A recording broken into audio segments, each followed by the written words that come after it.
आणि आता बातमी बीडमधनं पाहूयात। अमेरिका इराणमधील वाढत्या युद्धजन्य तणावाचे पडसाद आता हजारो किलोमीटर दूर असलेल्या बीड जिल्ह्यात उमटताना दिसतायत। गॅसनंतर आता युद्धाचा फटका बाटलीबंद पाण्याच्या उद्योगाला बसू लागलाय।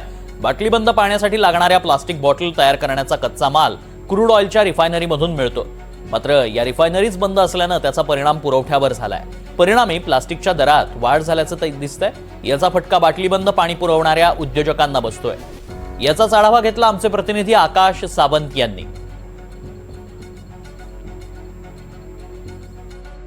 आपण बघू शकतात माझ्या हातात जी पाणी बॉटल आहे, असं म्हणतात जल है तो कल है। मात्र आखाती देशामध्ये सुरू असलेल्या युद्धाचा परिणाम जो आहे या पाणी बॉटलीला देखील बसताना बघायला मिळत आहे। मी बीडच्या अशा एका उद्योग ठिकाणी आहे की ज्या ठिकाणी बिसलेरी बॉटल जे आहेत त्या बंद बॉटल्या ज्या आहेत त्या तयार केल्या जातात। मात्र या आखाती युद्धाचा परिणाम जो आहे तो या कारखान्याला देखील बसल्याचं बघायला मिळत आहे। याचं जे रॉ मटेरियल आहे ते मिळत नसल्यामुळे हा कारखान्याकडे जेवढा शिल्लक स्टॉक आहे मटेरियलचा तेवढ्यातच हे काम केलं जातं। येत्या काही दिवसात हे मटेरियल जर नाही मिळालं तर हा कारखाना देखील बंद पडायच्या मार्गावरती असल्याचं चित्र जे आहे ते बघायला मिळत आहे। आपण बघू शकतात या ठिकाणी जे आहे बंद पाणी बॉटल जे आहेत या ठिकाणी तयार केल्या जातात। या ठिकाणी कामगार देखील काम करताना आपल्याला बघायला मिळत आहेत। याचं जे लिक्विड आहे हे लिक्विड जे आहे ते बाहेर देशातून येत असतं। मात्र हे लिक्विड मिळत नसल्यामुळे हा कारखाना बंद पडायच्या मार्गावर असल्याचं चित्र जे आहे ते बघायला मिळत आहे। चालक माझ्यासोबत आहेत, आपण त्यांच्याकडून जाणून घेऊयात या युद्धाचा परिणाम काय होतो। आजच्या स्थितीला गेल्या 15 दिवसामध्ये रॉ मटेरियलच्या 15 ते 25% किमती वाढलेल्या आहेत। आम्हाला लातूर, छत्रपती संभाजीनगर, सिन्नर, पुणे, मुंबई, बडोदा या ठिकाणाहून रॉ मटेरियल येतं आहे। आज अशाच जर परिस्थिती राहिली निश्चित आणखी 15 ते 20% किमती वाढण्याची शक्यता आहे। नक्कीच, पण हे जे रॉ मटेरियल येतं यामध्ये कोणकोणत्या पद्धतीचं मटेरियल येतं काय सांगता येईल? बॉटलचा शेप असतो तो प्रीफॉर्म आहे। त्याच्यामध्ये वेगवेगळे ग्रॅमेज असतात। बॉटल 18 ग्रॅम आहे, 20 ग्रॅम आहे, 25 ग्रॅमपर्यंत बॉटलची ती असते।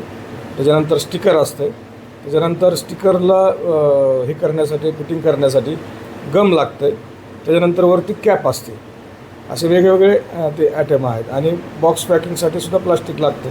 आता आपला कारखाना सुरू आहे, सध्या किती दिवस पुरेल एवढा मटेरियल साठा आपल्याकडे शिल्लक आहे? आपल्याकडं 20 ते 25 दिवस पुरेल एवढाच साठा शिल्लक आहे।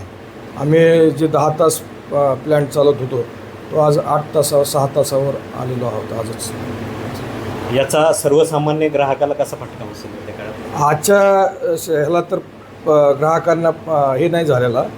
रिटेलरला आज जरी आम्ही 15 ते 25 रुपयापर्यंत बॉक्सचे दर वाढवलेले आहेत, पण जे काही किरकोळ विक्रेते आहेत त्यांच्याकडनं आज त्यांचा नफा किंवा डीलरचा सब डीलरचा नफा या ठिकाणी कमी झालेला आहे।